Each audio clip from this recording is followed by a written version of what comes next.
Welcome back नाज़रीन जी।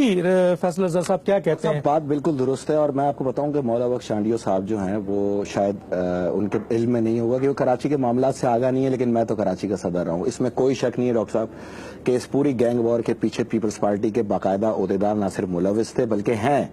आमिर शाह का murder हो, अमीन मेमन का मर्डर हो, ईदी अमीन का मर्डर हो, मलिक मोहम्मद खान नियाजी का मर्डर हो या जुल्फिकार यूनुस का मर्डर हो, ये बाकायदा पीपल्स पार्टी के ओहदेदारों ने ही कराया है। और खुलेआम नाम जो है जो मुलविस थे, जो उनको मदद किया करते थे। इसके अलावा मैं आपको बताऊं कि रियल एस्टेट यानी कि इमारतें खाली कराने के लिए पूरे कत्ल करा दिए गए, जो अगवा कराए गए उसके अंदर मांडवारी की गई। ये तो तमाम रिपोर्ट्स अब आ चुकी है। मेरा कहना यह है, और मौला बख्श चांडियो नाम तो बताए ना आप, मर्डर के जो मरे हैं, कत्ल हुए, उनका नाम तो मैंने तो टेलीविजन पे बाकायदा सुना है कादिर पटेल और उनके सेनेटर्स यूसुफ बलोच और सईद गनी और इन सबके नाम लिए गए हाल ही में।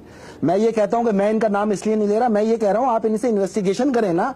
अगर मौला बख्श चांडियो भी ये कह रहा है, नबील गबोल भी कह रहा है, फैसल आबदी भी ये कह रहा है, नहीं डॉक्टर साहब अब तो इसकी इन्वेस्टिगेशन हर सूरत लाजमी हो गई है। और करानी कहां चाहिए आपको, जब 600 700 800 1000 यानी कि काट के आजा चीलों को खिला दिए जाए तो वो इंसान तो नहीं है ना। तो जानवरों का ट्रायल अगर मिलिट्री कोर्ट में नहीं होगा, बल्कि मौला बख्श चांडियो साहब को तो कहना चाहिए, खुद हुकूमत सिंध को ये तकाजा करना चाहिए कि उजैर बलोच के केस को आप मिलिट्री कोर्ट भेज दें। हमने मौला बख्श चांडियो पे तो कभी कोई इल्जाम नहीं लगाया ना, इसलिए कि मौला बख्श चांडियो के ऊपर कोई इल्जाम आया ही नहीं। मौला बख्श चांडियो एक शरीफ वर्कर है।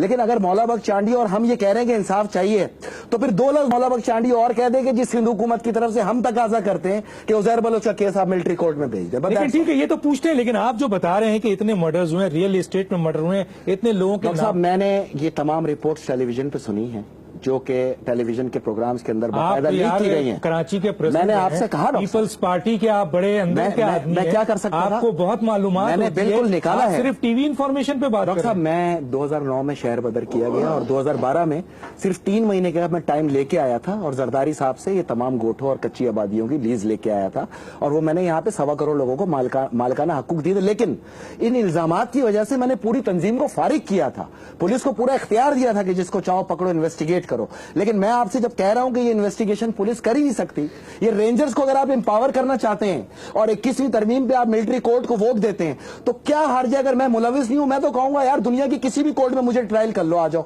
लेकिन अगर कोई मुलविस है और वो भाग रहा है और मुल्क से भाग रहा है और वापस नहीं आ रहा, तो फिर शक तो लाजिम हो जाएगा। डॉक्टर साहब